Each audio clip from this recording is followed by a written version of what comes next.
Hello, friends. You've waited so patiently for weeks. You followed all the steps, and you open your tumbler hoping for a little bit of treasure, but find that your rocks just haven't found their sparkle yet. It's a moment every rockhound has faced. But what we're looking for is this, that wonderful jaw-dropping shine that looks like it's still wet. If you're wondering why your stones aren't getting that glassy look, just relax and stay with me. We're going to learn a happy little secret that will help you find the magic that's hiding in your rocks.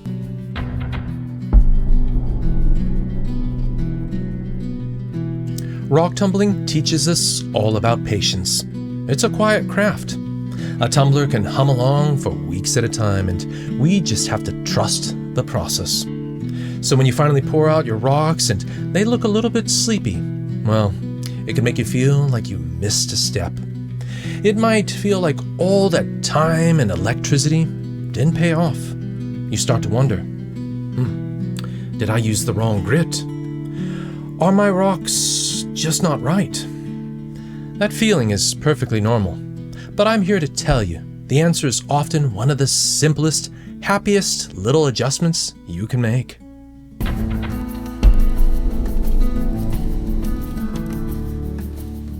Alright, the most common reason our rocks don't get that beautiful shine is this. We give them a few too many friends in the barrel. We've all done it. It seems like the right thing to do, doesn't it? You're so excited to get started that you want to tumble as many stones as you can. But if we fill that barrel up too much, we're really just preventing them from doing their beautiful dance. It's a very easy thing to do too, but it could make your tumbler motor work a little too hard and keep that final polish from showing up.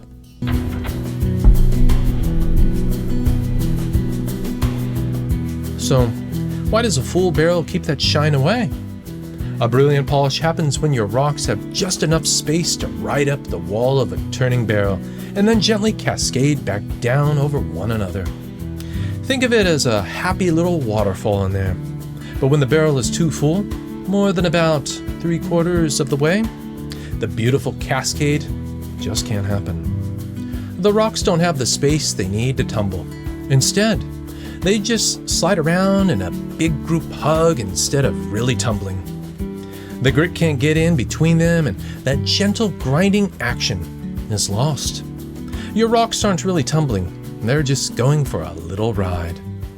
Now, on the other hand, if the barrel is less than half full, they can bang into each other and get little bruises, and we don't want that.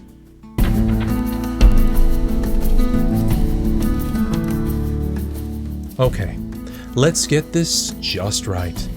In our world, the perfect spot for loading your barrel is between 2/3 and 3/4 full. This will give you that wonderful cascading motion every time. But what if you don't quite have enough rocks to get there? Well, that's when we have to invite some little helpers in.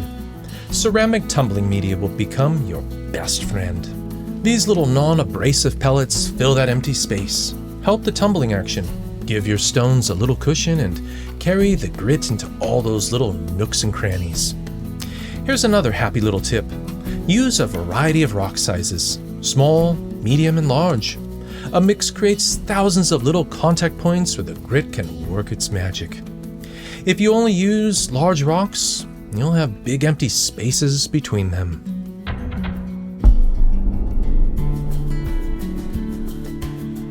Now that we know the secret to loading our barrel, here are 2 other gentle things to remember.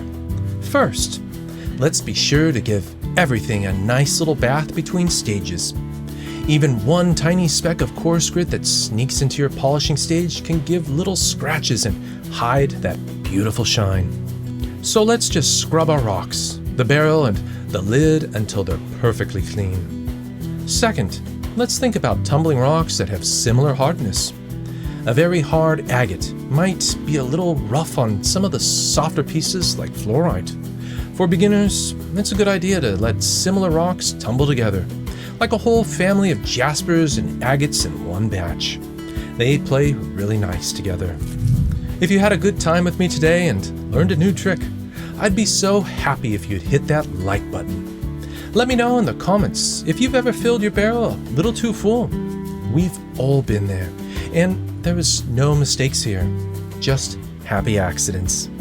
And be sure to subscribe for more tips on how to find that perfect glassy shine in every stone. Rock tumbling requires a little patience, but it's not a big mystery. It's a joyful process. By remembering not to overfill our barrel and instead keeping it 2/3 to 3/4 full with a happy mix of rock sizes, you're on the path to success.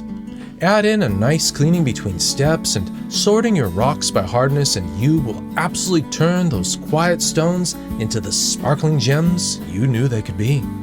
From here at Willow's Southwest Studio, I'd like to wish you happy tumbling, my friends.